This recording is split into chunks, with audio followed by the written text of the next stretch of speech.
Certainly some dramatic moments tonight and this afternoon, Cuddy. All this began down on the subway platforms here in Lenox Hill by the F train. Again, as you mentioned, that is where Jordan Neely was choked and died earlier this week. From there, protesters moved up topside where we had arrests, we had injuries, including at least one officer that was hurt, as you soon see. All of this over a scuffle that began aboard a subway train that turned deadly. Justice for Jordan Neely. From underground on the subway platforms of 63rd Street and Lexington Avenue to up above on the streets of Lenox Hill.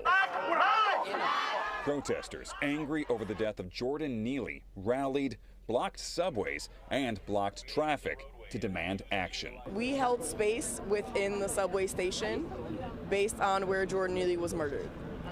Because that person has been questioned but has been released by the DA, we've been having a very hard time with that because it doesn't make sense why he was murdered.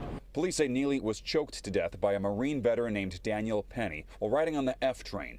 Video showed Neely acting erratic, possibly suffering a mental health episode before being subdued by Penny and two others. That extrajudicial killing is not something that should ever happen in the United States. We have a due process in the case that there is someone breaking the law or making people uncomfortable. And the fact that people are willingly justifying the fact that Daniel Penny, a white man, circumvented that process, took it into his own hands to kill Jordan Neely and serve his own idea of punishment is completely disgusting.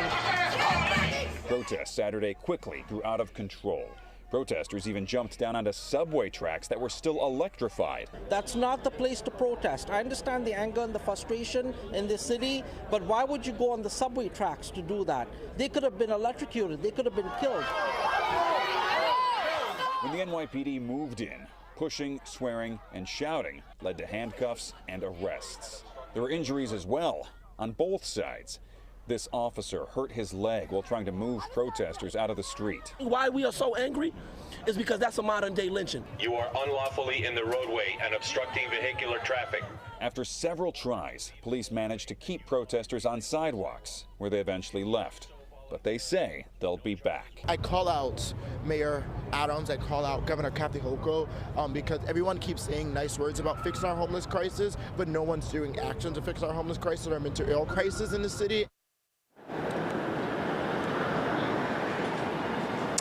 Officials say this case involving the death of Jordan could go to a grand jury as soon as next week, so we could have criminal charges brought against Marine veteran, the one accused of murdering Jordan Neely. That could be happening as soon as next week. Jordan Neely against that Marine veteran. His name, Daniel Penny. In the meantime, keep a lookout for more protests because organizers say they're planning on it. Live in Lenox Hill, I'm Steve Couch, Pix 11 News.